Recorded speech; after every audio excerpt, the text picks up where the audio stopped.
Hello friends, जय हिंद to all of you. स्वागत है आप सभी का आपके अपने परिवार एजुकेशन अप पर। कैसे हैं आप सभी? उम्मीद है सभी एकदम स्वस्थ होंगे, मस्त होंगे और अपनी अपनी स्टडी में व्यस्त होंगे। कल अपन ने पदबंध के बारे में डिस्कशन किया था। आज अपना नेक्स्ट टॉपिक है विराम चिन्ह। छोटा सा टॉपिक है लेकिन काफ़ी इंपॉर्टेंट है। ये क्वेश्चन पक्का है क्योंकि इसी बार जुड़ा है अच्छा, तो ये अच्छा क्वेश्चन लेके जाएगा। करते हैं इसके बारे में डिस्कशन। छोटा सा टॉपिक है, फटाफट इसको कंप्लीट कर लेते हैं। और अभी तक आपने हमारा टेलीग्राम ग्रुप ज्वाइन नहीं किया तो उसको ज्वाइन कर सकते हैं। विराम चिन्ह, सबसे पहले बात आती है विराम चिन्ह होता क्या है। विराम का मतलब होता है रुकना। विराम का मतलब होता है रुकना या फिर ठहराव। किसी जगह हम रुकते हैं या फिर किसी जगह पे हम ठहरते हैं, वो होता है विराम। और चिन्ह उसको प्रदर्शित करने के लिए होता है। ठीक है, इसमें चिन्ह, इसमें अशुद्ध लिखा हुआ है, चिन्ह ऐसे लिखा जाता है, चिन्ह ऐसे लिखा जाता है यूं, ये इसमें अशुद्ध लिखा हुआ है। ठीक है ना। तो अब देखो विराम चिन्ह, विराम चिन्ह होता है क्या? विराम चिन्ह का अर्थ होता है ठहराव या विश्राम या रुकना। यानी कहीं पे आप ठहर रहे हो या विश्राम कर रहे हो या फिर रुक रहे हो, तो वो कौन सा चिन्ह है? विराम चिन्ह का प्रयोग करोगे। अर्थात वाक्य लिखते समय विराम को प्रकट करने के लिए लगाए जाने वाले चिन्ह को ही विराम चिन्ह कहते हैं। कि आप किसी भी, जो भी आप वाक्य लिखते हो उसमें आप रुकने की या विश्राम की बात कर रहे हो या फिर रुकने की बात कर रहे हो या फिर ठहराव की बात कर रहे हो, उसके लिए जो चिन्ह आप प्रयोग कर रहे हो वो कौन सा होता है? वो विराम चिन्ह होता है। आपने कोई भी वाक्य लिखा, उस वाक्य को लिखने में आपने बीच में कहीं पे आप रुके, बोलते बोलते वाक्य एक साथ पूरा नहीं बोलते हैं, बीच में कहीं हम थोड़ा कम रुकते हैं, कहीं पे ज्यादा रुकते हैं। तो उस जहाँ पर हम रुकते हैं या फिर जहाँ पे जो ठहराव होता है, उसके लिए जिस चिन्ह का प्रयोग करते हैं वो कौन चिन्ह होता है? विराम चिन्ह होता है। ओके, अब देखते हैं विराम चिन्ह होते कितने। विराम चिन्ह वैसे तो बहुत अलग अलग होते हैं, लेकिन विराम चिन्ह फिक्स तो है नहीं कि अभी 5 होते हैं, 10 होते हैं, 15 होते हैं, अलग अलग होते हैं। जितने हमारे लिए इंपॉर्टेंट हैं उतने हम देख लेंगे। और जो आपकी राजस्थान बोर्ड की बुक है उसमें आपके 12 विराम चिन्ह दिए हुए हैं। हालांकि हम लगभग 18-20 पढ़ेंगे, लेकिन उसमें जो 12 दिए हुए, जहाँ तक प्रायोरिटी है उन्हीं में से क्वेश्चन बन जाएगा। अब देखते हैं विराम चिन्ह का प्रयोग क्यों किया जाता है। पहले विराम चिन्ह तो बाद में देखेंगे, पहले देखेंगे विराम चिन्ह का प्रयोग करते क्यों है। तो विराम चिन्ह का यदि हम सही प्रयोग नहीं करेंगे ना, तो अर्थ का अनर्थ बन जाता है। ठीक है, विराम चिन्ह का अगर अच्छे से प्रयोग करेंगे तो वाक्य बिल्कुल सही होगा, लेकिन अगर उसका विराम चिन्ह जो होता है, विराम चिन्ह को हम अलग जगह पे इस्तेमाल कर लेते हैं, तो क्या हो जाएगा? वो वाक्य अर्थ का अनर्थ भी बन सकता है। जैसे यदि विराम चिन्ह का वाक्य में सही से प्रयोग न किया जाए तो वाक्य अर्थहीन और अस्पष्ट या फिर एक दूसरे के विपरीत भी हो सकता है। कि मतलब अगर विराम चिन्ह का सही प्रयोग हुआ तो ठीक बात है, अगर नहीं हुआ तो हो सकता है कि उस वाक्य कोई अर्थ ही ना निकले, हो सकता है कुछ उल्टा अर्थ निकल जाए, और हो सकता है कि जो आप बोल रहे हो उसके विपरीत अर्थ भी निकल जाए। जैसे एग्जाम्पल लेते अपन कि रोको मत जाने दो, ये बात है, रोको मत जाने दो, ये पूरा एक वाक्य लिखा है मैंने। इसमें लास्ट में जब लिखा तो ये पूरा का पूरा एक साथ था। अब इसी में हम विराम चिन्ह का इस्तेमाल करते हैं, विराम चिन्ह के अकॉर्डिंग लिखते हैं। जैसे तो इसमें देखते हैं, अब जैसे रोको मत जाने दो, इसमें हम विराम चिन्ह का प्रयोग करते हैं। पहला चिन्ह लगाते हैं अपन, जो अल्पविराम है वो रोको पर के बाद, रोको के बाद लगाते हैं कि रोको मत जाने दो, रोको मत जाने दो, यानी उसको रोकने की बात करेगी, जो जा रहा है उसको रोको, जाने मत दो। अब यहाँ पर जो जा रहे हैं उसको नहीं जाने के लिए बोल रहे कि आप मत जाओ, उसको मतलब उसको रोको, उसको मत जाने दो। और अगर इसी में अगर इस मत के बाद लगा दिया कि रोको मत जाने दो, रोको मत जाने दो, वो उसमें क्या कर रहा था? उसमें रोकने की बात कर रहा था, लेकिन दूसरे में क्या हो गया? रोको मत जाने दो, यानी उसे रोको मत जाने दो। अर्थ का पहले आप रोक रहे थे, पहले वाक्य पहले में क्या रोक रहे हो? उसको रोक रहे हो, जबकि दूसरे में आप उसको जाने के लिए बोल रहे हो। तो पहले क्या था? विराम चिन्ह। जैसे ही विराम चिन्ह की जगह बदली, जगह बदलते क्या हो गया? विराम चिन्ह अपना जो वाक्य होता है उसका अर्थ भी बदल गया कि रोको मत जाने दो, यानी पहले में तो रोकने की बात कर रहा है, लेकिन दूसरे में क्या कि रोको मत जाने दो, यानी उसको मत रोको, जाने दो। तो विराम चिन्ह का प्रयोग करते हैं तो प्रयोग के आधार पर वाक्य का अर्थ बदल भी सकता है उसके, और उसका अर्थ से अनर्थ भी बन सकता है। अब बात करते हैं विराम चिन्ह होते कौन कौन से। प्रमुख विराम चिन्ह कौन कौन से? अल्प विराम, जिसको इंग्लिश में बोलते हैं कोमा। इंग्लिश में साथ में इसलिए लेके आए कि कुछ इंग्लिश में जो आता है समझ में तो जल्दी आ सकता है। कोमा, ऐसी छोटी सी कोमा लगती है ना, वो। अर्ध विराम, अर्ध विराम को सेमी कोलन बोलते हैं, ये लिखता है कोमा के ऊपर एक डॉट और लग जाता है। पूर्ण विराम, फुल स्टॉप जिसको बोलते हैं कि यहाँ पर आके वाक्य पूरा का पूरा एंड हो जाता है। उपविराम, उपविराम मतलब डबल, जैसे विसर्ग की तरह होता है, विसर्ग की तरह प्रयोग होता है। विस्मयादि बोधक चिन्ह, इसको साइन ऑफ इंटरजेक्शन भी बोलते हैं या फिर एक्सक्लेमेटरी जो बोलते हैं, विस्मयादि बोधक चिन्ह। फिर नेक्स्ट है प्रश्नवाचक चिन्ह। प्रश्नवाचक जो आपको लास्ट में प्रश्न का बोध कराए। कोष्टक ब्रैकेट जिसको बोलते हैं, कोष्टक 3 प्रकार के होते हैं, वो देखेंगे अभी जब अपन इनको डिटेल से देखेंगे। जो भी यहाँ पे चिन्ह लिखे हुए इनको आगे एक एक को विस्तार से देखेंगे सभी को। नेक्स्ट उसके बाद अगला कौन सा है, योजक चिन्ह। योजक चिन्ह या हाइपन जिसको बोलते हैं, जोड़ने का काम करने वाला। अवतरण चिन्ह या उद्धरण चिन्ह। अवतरण चिन्ह या उद्धरण चिन्ह मतलब ऊपर जैसे कि किसी वाक्य को हाईलाइट करना है, छोटे से पार्ट को या बड़े पार्ट को हाईलाइट करना है, तो वो अवतरण या उद्धरण चिन्ह होता है। लाघव चिन्ह जिसको मतलब ऐसे किसी छोटे शॉर्ट रूप में लिखना होता है, उसको बोलते हैं लाघव चिन्ह। नेक्स्ट आदेश चिन्ह, किसी को आदेश देने के लिए उसका प्रयोग करते हैं, वो क्या होता है, आदेश चिन्ह, जिसको अपन जो अपनी क्या बोलते हैं, विवरण चिन्ह बोलते हैं आदेश चिन्ह को। नेक्स्ट है उसके बाद रेखांकन चिन्ह, जिसको अंडरलाइन बोलते हैं, किसी को अंडरलाइन करते हैं ना किसी चीज को, वो होता है रेखांकन चिन्ह। नेक्स्ट है लोप चिन्ह, लोप या फिर पदलोप। लोप या फिर पदलोप, पूरा का पूरा पद वहाँ पे विलुप्त हो जाए तो उसकी जगह चिन्ह प्रयोग में लेते हैं, वो कौन सा होता है, लोप चिन्ह। अभी इनको एक एक को डिटेल से देखेंगे। अभी पुनरुक्ति सूचक चिन्ह, मतलब कोई भी चीज रिपीट हो रही है, उसके रिपीटेशन को रोकने के लिए क्या करते हैं, उसके लिए ये चिन्ह काम में लगाते हैं। विस्मरण चिन्ह या फिर त्रुटि पूरक, यानी हम कोई चीज बीच में वाक्य लिखे उसमें कुछ चीज भूल गई, लिखना था कुछ लेकिन बीच में एक चीज भूल गई, तो उसको कैसे अलग से व्यक्त करें। फिर नेक्स्ट आता है दीर्घ उच्चारण चिन्ह, दीर्घ उच्चारण चिन्ह। फिर आता है तुल्यता सूचक चिन्ह और लास्ट आता है निर्देशक चिन्ह। ये मुख्य रूप से 18 है, हालांकि और भी अपन देख लेंगे, लेकिन ये मुख्य रूप से है। अब एक एक चीज को, ये आपकी दोबारा लिस्ट बनी हुई है, तो ये है पहला कौन सा, अल्प विराम। तो ये अल्प विराम, सॉरी अल्प विराम इसमें ऐसे नहीं, एक कोमा होता है, कोमा की तरह, ये ऐसे नहीं है। अल्प विराम, अर्ध विराम, पूर्ण विराम, उप विराम। लेकिन आगे इनको अभी देख लेंगे, ये तो मतलब लिखे हुए इसमें 15 विस्मयादि बोधक, प्रश्नवाचक, कोष्टक, योजक, अवतरण या उद्धरण, लाघव चिन्ह। उसके बाद कौन से बच गए, नेक्स्ट आ गया आदेश सूचक, रेखांकन, लोप चिन्ह, पुनरुक्ति, विस्मरण, दीर्घ उच्चारण, तुल्यता और निर्देशक। ये कितने हो गए, 18 चिन्ह हो गए। अभी इनको एक एक करके देखते हैं। चलिए सबसे पहले शुरुआत करते हैं अल्प विराम, जिसको क्या बोलते हैं अपन, कोमा। कोमा, कोमा कौन सा, वो वाला कोमा नहीं जिसमें लोग चले जाते, नहीं। कोमा, कोमा क्या होता है कि जहां थोड़ी सी देर के रुकना हो, कितने, जैसे मान लो 1.5-2 घंटे रुकना हो, फॉर एग्जाम्पल, मतलब थोड़ी सी देर के लिए, बिल्कुल शॉर्ट टाइम, बहुत ही शॉर्ट, छोटे से समय के लिए रुकना हो, थोड़ी सी देर के लिए रुकना हो, उसको क्या है, वहां पर अल्प विराम चिन्ह का प्रयोग किया जाता है। यानी एक से अधिक वस्तुओं को दर्शाने के लिए अल्प विराम चिन्ह लगाया जाता है। ये बात आपको पहले ही बता चुका हूँ। चिन्ह इसमें सब में मिस्टेक लिखा हुआ है, चिन्ह ऐसे लिखा जाता है हलंत आता है और न पूरा आता है आधा आता है चिन्ह में और न पूरा आता है। तो अल्प विराम चिन्ह कौन सा होता है, जहां पर थोड़ी सी देर के लिए रुका जाता है, अर्थात एक से अधिक वस्तुओं के बीच में, एक से अधिक वस्तुएं जो है ना, वस्तु या फिर ऑब्जेक्ट जो भी होते हैं, उनको दर्शाने के लिए जो जिस चिन्ह का प्रयोग किया जाता है उनके बीच में, तो वो कौन सा होता है, अल्प विराम चिन्ह। जैसे एग्जाम्पल लेते हैं, राम, सीता, लक्ष्मण और हनुमान, ये सभी भगवान के रूप में पूजे जाते हैं। अब देखो राम, राम के बाद थोड़ा सा रुके, सीता, फिर थोड़ा सा रुके, फिर लक्ष्मण, लिखा हो तो लक्ष्मण पूरा नहीं लिखा हुआ, और हनुमान। तो राम, सीता और लक्ष्मण, इनके बीच में क्या है, थोड़ा थोड़ा गैप ले रहे हैं, बिल्कुल शॉर्ट टाइम का, बहुत ही छोटे से समय का गैप ले रहे हैं, तो वो क्या हो गया यहाँ पे, अल्प विराम चिन्ह। जैसे मैंने भारत में पहाड़, झरने, नदी, खेत, इमारत। अब देखो यहाँ पे क्या हो रहा है, थोड़े थोड़े समय के रुकने की, पहाड़ और झरने के बीच छोटा सा गैप ले रहे हैं, झरने और नदी के बीच में छोटा सा गैप ले रहे हैं, नदी और खेत के बीच में छोटा सा गैप ले रहे हैं, खेत और इमारत के बीच में छोटा सा गैप ले रहे हैं, ये आदि चीजें देखिए। तो अल्प विराम चिन्ह कौन सा होता है, जिसको दर्शाने, मतलब जहाँ पे क्या हो कि एक या एक से अधिक वस्तुओं या ऑब्जेक्ट्स के बीच में बिल्कुल अल्प समय के रुकते हैं, कितने, एक छोटे से टाइम के रुकते हैं, वो कौन सा होता है, अल्प विराम चिन्ह होता है। ये हो गया अल्प विराम चिन्ह। नेक्स्ट उसके बाद आता है अर्ध विराम। अर्ध विराम में क्या होता है कि अल्प विराम की अपेक्षा कुछ अधिक समय लगता है।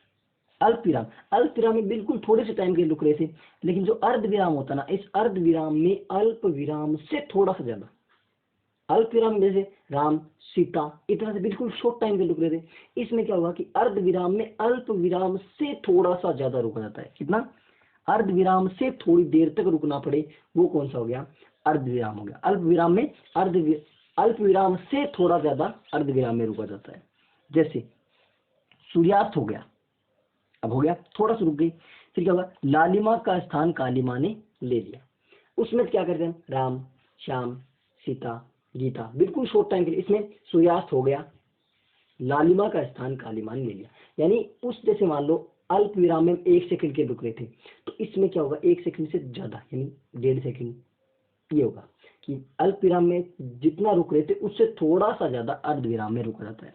जैसे सूर्योदय हो गया, चिड़िया चहकने लगी और कमल खिल गए, देखो थोड़ा सा ज्यादा रुक रहे हैं, अल्प विराम में राम, श्याम, सीता, गीता, और इसमें क्या था, सूर्यास्त हो गया, लालिमा का स्थान कालिमा ने ले लिया।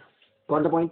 तो अर्ध विराम क्या होता है, अर्ध विराम वो होता है जिसमें अल्प विराम से थोड़ा सा ज्यादा रुकना पड़े, वो क्या होता है, अर्ध विराम होता है। गॉट द पॉइंट, दो चीज समझ में आ गई। अल्प विराम में बहुत ही कम समय के रुकना पड़ता है अल्प विराम में, और अर्ध विराम में क्या होता है, अल्प विराम से थोड़ा सा ज्यादा रुकना पड़ता है। इसको इंग्लिश में बोलते हैं सेमीकोलन। नेक्स्ट नंबर 3, पूर्ण विराम, फुल स्टॉप, पूरा का पूरा रुकना पड़ता है। कि जब वाक्य खत्म हो जाता है, क्या हो जाता है, वाक्य खत्म हो जाता है, तब वाक्य के अंत में पूर्ण विराम चिन्ह लगता है। ये देखो हर वाक्य के अंत में लगेगा, जहां पर वाक्य एंड होगा वहां पे हर वाक्य के अंत में लगाना पड़ेगा, सिवाय प्रश्नवाचक वाक्य। प्रश्नवाचक वाक्य को छोड़ करके हर वाक्य के अंत में ये चिन्ह लगाना पड़ेगा। कौन सा, पूर्ण विराम चिन्ह, सिवाय प्रश्नवाचक वाक्य। प्रश्नवाचक वाक्य उसमें लास्ट में क्वेश्चन मार्क लगेगा, उसके अलावा जो भी वाक्य एंड होगा उस वाक्य के अंत में ये चिन्ह लगेगा। तो कौन सा होता है, पूर्ण विराम। क्या होता है कि पूर्ण विराम वाक्य पूरा का पूरा एंड हो जाता है, पूरा वाक्य खत्म हो जाता है, उसके बाद जो चिन्ह लगता है ना, वो कौन सा होता है, पूर्ण। जैसे राम खाना खाता है, बिल्कुल एंड हो गया, रुक जाओ यहाँ पे, बिल्कुल फुल स्टॉप, पूरी तरह से रुक जाओ।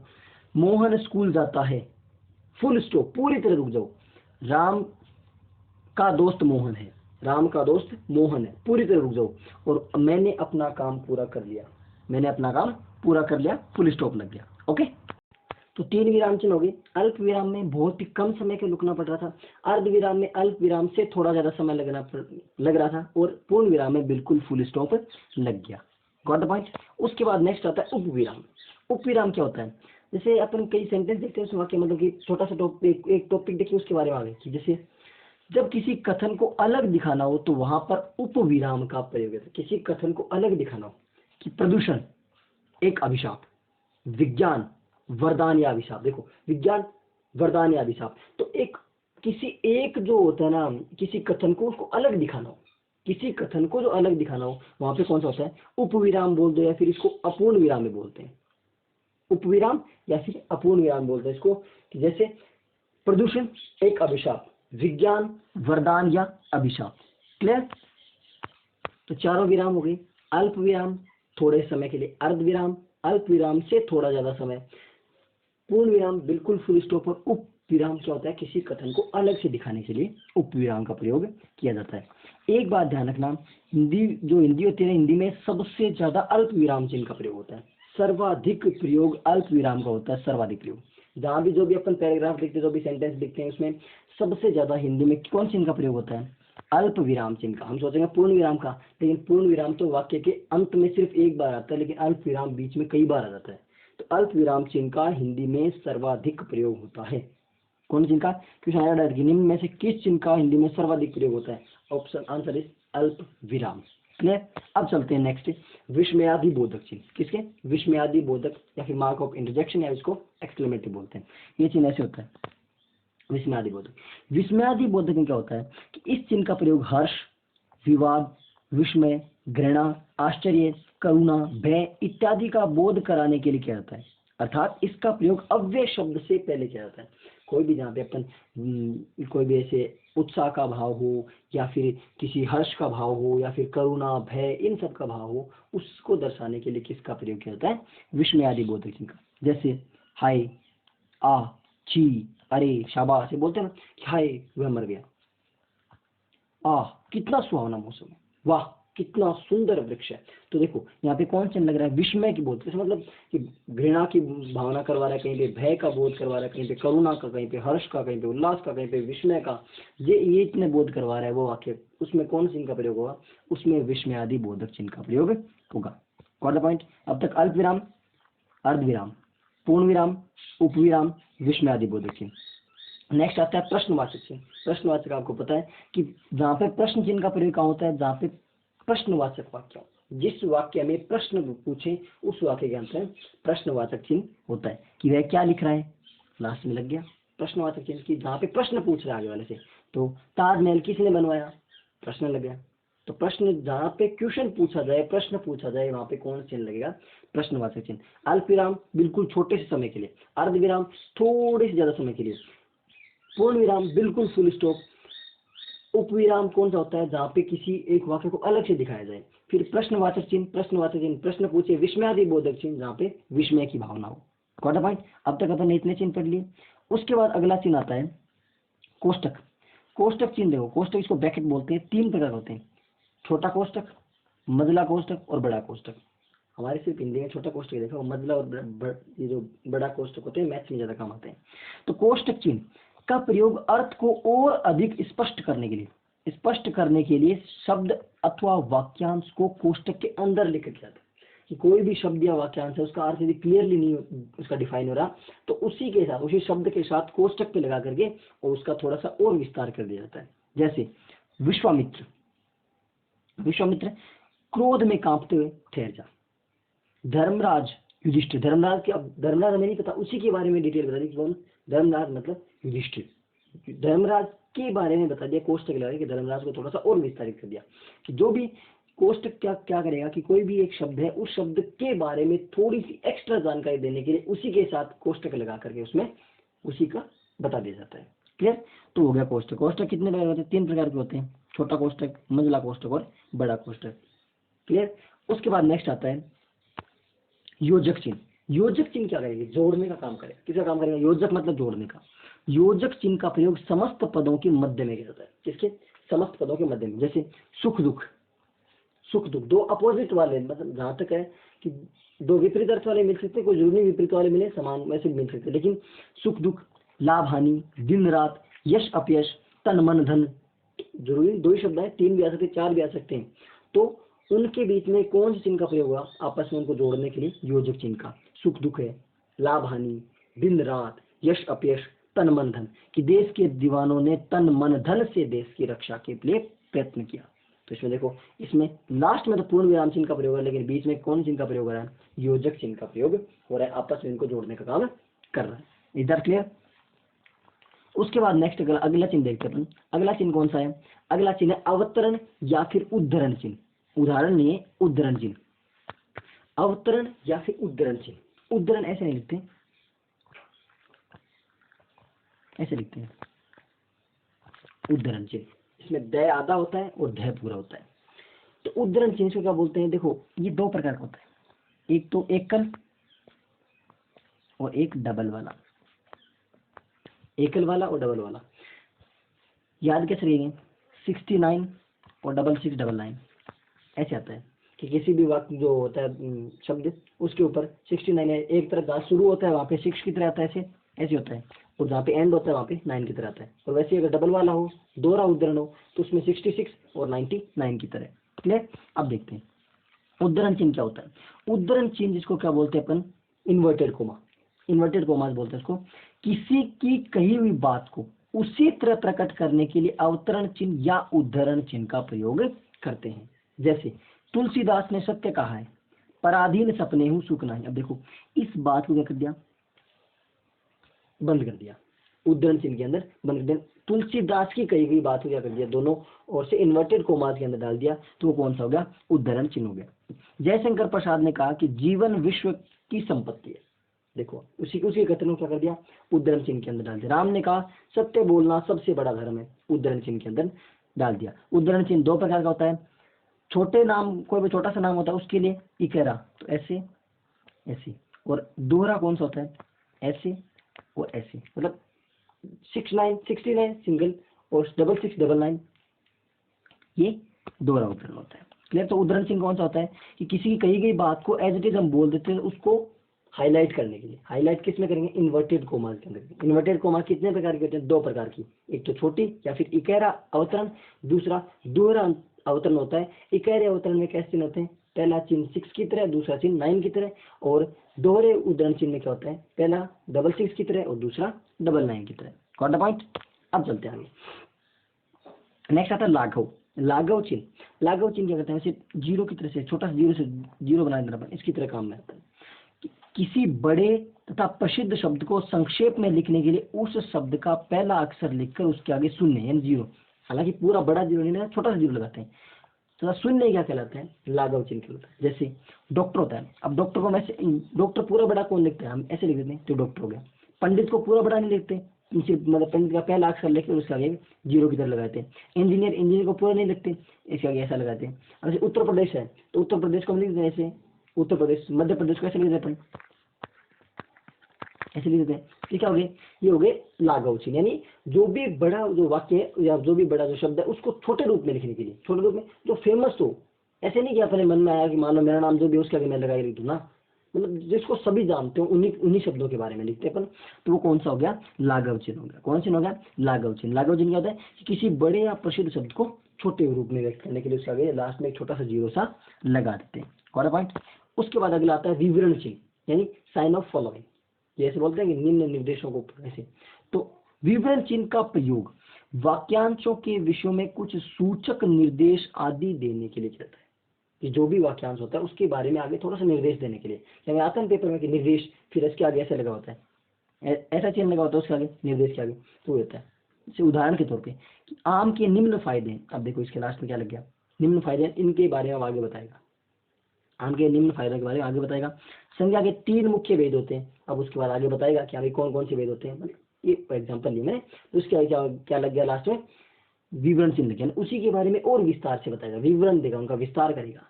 और वचन के 2 भेद होते हैं, तो वो क्या हो गया, उसके बाद में इसका विस्तार करने के लिए कौन चिन्ह का प्रयोग होगा, विवरण चिन्ह का। तो विवरण चिन्ह क्या होता है कि कोई भी वाक्यांश होता है, उस वाक्यांश में जो कुछ शब्द होते हैं उनको क्या करता है, उनके सूचक निर्देश की तरह काम करता है, उनको विस्तार से बताने के लिए काम करता है। वो कौन सा होता है, साइन ऑफ फॉलोइंग या फिर निर्देशक चिन्ह। नेक्स्ट वन इज रेखांकन चिन्ह, जिसको बोलते हैं अंडरलाइन।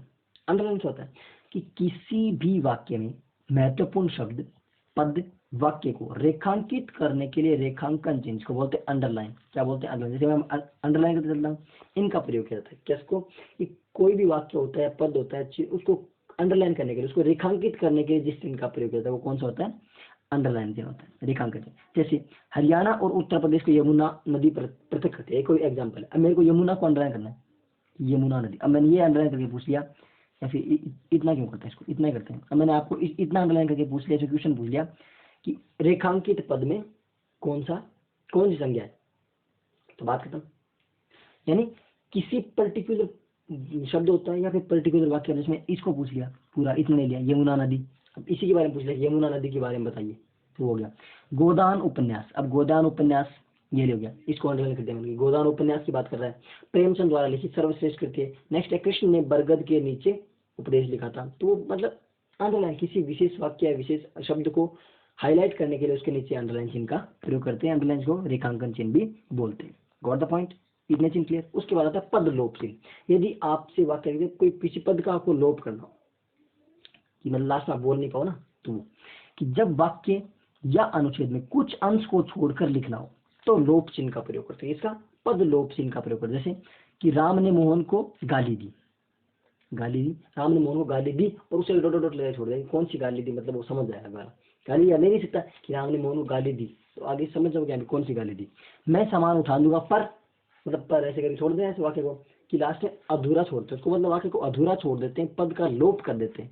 कि मैं अवश्य चलूंगा, फिर बीच में छोड़ के थोड़ा छोड़ देते, पद का लोप कर दें, पर तुम्हारे साथ, ऐसे छोड़ देते हैं। तो वो क्या हो गया, जहां पर पद का लोप हो जाता है, किसका, जिस वाक्य में किसी अनुच्छेद या कोई अंश को छोड़ दिया जाता है, तो वो कौन सा होता है, वहां पर पद लोप चिन्ह होता है। उसके बाद अगला आता है पुनरुक्ति सूचक, रिपीट वाला, रिपीटेशन वाला। पुनरुक्ति सूचक ये ऐसे होता है, ऐसे जैसे लगाते अपन, ऐसे ऐसे ऐसे, तो होता है पुनरुक्ति सूचक चिन्ह का प्रयोग ऊपर लिखे हुए किसी वाक्य के अंश को दोबारा लिखने के बचने के लिए नीचे लगाया जाता है। कोई भी आपने ऊपर एक वाक्य लिखा, उसी का किसी कोई शब्द है या कोई वाक्य है, वाक्यांश है, उसको आप दोबारा नीचे एज इट इज ना लिख करके उसमें क्या लगा दो, पुनरुक्ति चिन्ह लगा दो, कि मतलब ऊपर जो लिखा हो एज इट इज नीचे लगा दो। जैसे रमेश कक्षा 10 में पढ़ता है, 10 ऐसे लिखा था, 10 यहाँ पे गलत लिखा है, शब्द शुद्ध याद ध्यान रखना, थोड़े बहुत मिस्टेक आ सकते हैं, तो इस पे बवाल मत करना कि अभी आपने गलत लिखा दिया। रमेश, अब रमेश देखो, अब रमेश आगे मैं रमेश को लिखने से बचने के लिए क्या करता हूँ, उद्धरण चिन्ह लगाता हूँ, पुनरुक्ति चिन्ह लगाता हूँ, कि अब जो नीचे लगाए किसके लिए, ये चिन्ह इस रमेश के लिए, ये चिन्ह किसके लिए, रमेश के लिए। तो कौन सा हो गया, पुनरुक्ति चिन्ह। जो ऊपर के वाक्य में जो लिखा हो उसी को एज इट इज नीचे लिखने के लिए कौन सी चिन्ह का प्रयोग किया जाता है, पुनरुक्ति चिन्ह का प्रयोग किया जाता है। नेक्स्ट वन इज विस्मरण चिन्ह, विस्मरण या फिर त्रुटिपूर्वक, इसको क्या बोलते हैं, भूल। हम भूल जाते हैं किसी चीज को, विस्मरण चिन्ह या फिर भूल जाते हैं, उसके लिए कौन चिन्ह का प्रयोग किया जाता है? उसके लिए विस्मरण चिन्ह। विस्मरण चिन्ह का प्रयोग लिखते समय किसी शब्द को भूल जाने पर करता है। अब देखो, जैसे मैंने वाक्य लिखा कि राम जाएगा, अब जाएगा, अब विस्मरण चिन्ह को एक तो फिर यू भी दर्शाते हैं और एक यू भी दर्शाते हैं लैम्डा की तरह। एक बात ध्यान रखना, ये जो भी वाक्य होता है उसके नीचे की तरफ लगता है। कहाँ लगता है? नीचे की तरफ लगता है। कौन सा पॉइंट? कहाँ लगता है? नीचे की तरफ लगता है, ऐसे बीच में नहीं लगता है, थोड़ा सा नीचे लगता है कि भी जाहिर है राम, या तो इसको यूं लगाओ या फिर इसको यूं भी लगा सकते, दोनों में से कौन सा भी लगा दो, फिर जाएगा। चिन्ह नीचे लगेगा और जो इसका शब्द है वो कहाँ लिखा जाएगा? वो यहाँ ऊपर लिखा जाएगा। चिन्ह तो वाक्य के नीचे की तरफ लगेगा और जो इसमें जो जहाँ पर जिस शब्द का विलोप हुआ है, जिस अक्षर का विलोप हुआ है, वो ऊपर लिखा जाएगा। तो राम जाएगा, अब मान लो बाजार जाएगा, दिल्ली जाएगा, कलकत्ता जाएगा, कहाँ भी जाएगा, घूमने जाएगा, जहाँ भी जाएगा, तो बीच में चीज खा गई। श्याम खालिस्तान में रहता है, देखो खालिस्तान की तरफ गए तरीके से, यहाँ पे बीच में छूट गए इसके बाद, यहाँ नीचे लगता है चिन्ह, ऊपर नहीं लगता। ये जो भी आपका वाक्य होता है, वाक्यांश होता है, उसके कहाँ लगता है? उसके नीचे लगता है। कहाँ पे लगता है? नीचे। जैसे राम, अब यहाँ लगा जाएगा, अब चिन्ह नीचे लगेगा, ये लगा दो या फिर ये लगा दो और शब्द यहाँ लिखा जाएगा कि राम क्या भूल गए, बीच में यहाँ पे बाजार भूल गए कि राम बाजार जाएगा। ओके, तो कौन सा होता है कि आप गलती से आप भूलवश कोई भी चिन्ह अपन भूल, कोई भी वाक्यांश का या फिर कोई भी शब्द हम भूल जाते हैं, तो उसको पूरा करने के लिए कौन सा होता है? त्रुटि पूरक या फिर विस्मरण चिन्ह का प्रयोग होता है। ये अपने चिन्ह हो गए पूरे विराम चिन्ह, पूरे के पूरे कर दिए। अब बीच में शायद एक आधा और कोई बताओगा, लोप चिन्ह हो गया, तो कोष्ठ वगैरह सब संकेत चिन्ह की बात होती, सारे के सारे चिन्ह अपने होंगे। फटाफट एक बार दोबारा देख लें जल्दी से चिन्ह को। यहाँ से कहाँ से, यहाँ से अल्प विराम थोड़े से टाइम के रुकना पड़ता है, अर्ध विराम, अल्प विराम से थोड़ा सा ज्यादा रुकना पड़े, अर्ध विराम, अर्ध विराम, पूर्ण विराम, बिल्कुल पूरा का पूरा वाक्य एंड होने पर जो चिन्ह लगता है कौन सा होता है? पूर्ण विराम। फिर कौन सा होता है? उप विराम। उप विराम क्या होता है कि मतलब किसी बात को अलग से लिखने के लिए, उसका अलग से दिखाने के लिए। विस्मयादिबोधक, विस्मय, हर्ष, उल्लास का भाव प्रकट करने के लिए। प्रश्नवाचक चिन्ह, प्रश्न पूछने के लिए। कोष्टक चिन्ह क्या होता है? ब्रैकेट 3 प्रकार होते हैं, छोटा कोष्टक, मंझला कोष्टक और बड़ा कोष्टक। योजक चिन्ह जोड़ने का काम करता है। नेक्स्ट कौन सा? अवतरण या उद्धरण चिन्ह, आपको बता ही दिया। फिर लाघव चिन्ह शॉर्ट में लिखा जाता है उसके लिए। विवरण चिन्ह उसके बारे में आगे एक्सप्लेन करने के लिए। रेखांकन चिन्ह अंडरलाइन के बारे में बात कर दिया। पद लोप चिन्ह, पद का कोई बीच छूट गया उसका। पुनरुक्ति सूचक चिन्ह वापस रिपीट करने के लिए। और विस्मरण या त्रुटि पूरक चिन्ह त्रुटि के लिए। ओके, ये हो गया आपका विराम चिन्ह पूरे। तुल्यता, एक तुल्यता आपको बताया था, तुल्यता क्या होता है? तुल्यता काम करता है जैसे 2 + 3 - 4 + 7 अब बराबर, ये जो बराबर नहीं तुल्यता सूचक। आप देखो 2 और 3 5, 5 में 4 के बचा 1 और 1 + 7 कितना हो गया? 8, तो बराबर 8। कौन पॉइंट क्या हो गया? उद्धरण चिन्ह, सॉरी तुल्यता सूचक चिन्ह, तुल्यता हो गया। विस्मरण आपको करवाई दिया, लाघव आपको करवाई दिया। विकल्पक, इसको ऑप्शन चिन्ह बोलते हैं, विकल्पक की राम या लिखते हैं। विकल्पक चिन्ह आपने बहुत बार देखा, सत्य असत्य, ये क्या हो गया? विकल्पक चिन्ह। दोनों के बीच ऑप्शन की बात कर रहे हैं, विकल्प की बात कर रहे हैं, हो गया आपका विकल्पक चिन्ह। और एक होता है निर्देशक चिन्ह। निर्देशक चिन्ह देखते हैं जैसे योजक चिन्ह, तो आपने देखिए योजक चिन्ह तो बिल्कुल छोटा सा होता है। इस क्वेश्चन को मैंने कल या परसों जो एक क्लास थी उसमें छोटा सा पूछा था ना कि ये तो निर्देशक चिन्ह था, क्वेश्चन वाली क्लास में पूछा था। और उस जो योजक चिन्ह होता है, योजक चिन्ह के साथ एक लंबा सा मैंने करके बताया था कि ये कौन सा होता है? वो होता है निर्देशक चिन्ह। कौन सा होता है? निर्देशक। निर्देशक चिन्ह क्या काम करता है? निर्देशक चिन्ह निर्देश देने का काम करता है। कौन सा? निर्देश देने का। कि मान लो किसी ने कुछ कथन कहा, मान लो कोई बड़ा सा कथन कहा, जैसे व्याकरण शब्दानुशासन है, और फिर लास्ट में बड़ा सा लगा के और लास्ट में आगे उसका नाम दे दे किसने कहा। कोई भी किसी ने कथन कहा, जैसे हम साइको में क्या करते हैं? परिभाषा याद करते हैं। परिभाषा लिखने के बाद उसके बाद उस मनोविज्ञान का नाम लिखते हैं, तो उसके लिए कौन सा होता है? निर्देशक चिन्ह लगाते हैं। ऐसे थोड़ा सा ये योजक चिन्ह तो छोटा सा होता है, लेकिन निर्देशक चिन्ह थोड़ा सा लंबा होता है। योजक चिन्ह छोटा होता है लेकिन निर्देशक चिन्ह थोड़ा सा बड़ा होता है। तो ये निर्देशक चिन्ह हो गया। ये आपके सारे के सारे विराम चिन्ह कंप्लीट हो गए। सारे के सारे जो विराम चिन्ह थे वो सारे के सारे विराम चिन्ह आपके कंप्लीट हो गए। ये आपके सारे के सारे विराम चिन्ह हो गए कंप्लीट। तो आप, मैंने आपको पहले कहा था विराम चिन्ह एक छोटा सा टॉपिक है, ज्यादा कोई हार्ड एंड फास्ट नहीं है। तो विराम चिन्ह हो गया आपके कंप्लीट। अब नेक्स्ट सेशन में देखते हैं अपन क्या पढ़े, लिंग वचन कारक वाला टॉपिक शुरू करेंगे। वीडियो यदि आपको अच्छा लगे तो आपको लाइक करना है, शेयर करना है। चैनल पे ये नए हो तो चैनल को सब्सक्राइब करना, बेल आइकन को जरूर प्रेस करना। मिलते हैं कल की क्लास में, तब तक के लिए हंसते रहिए, मुस्कुराते रहिए, and thank you for watching.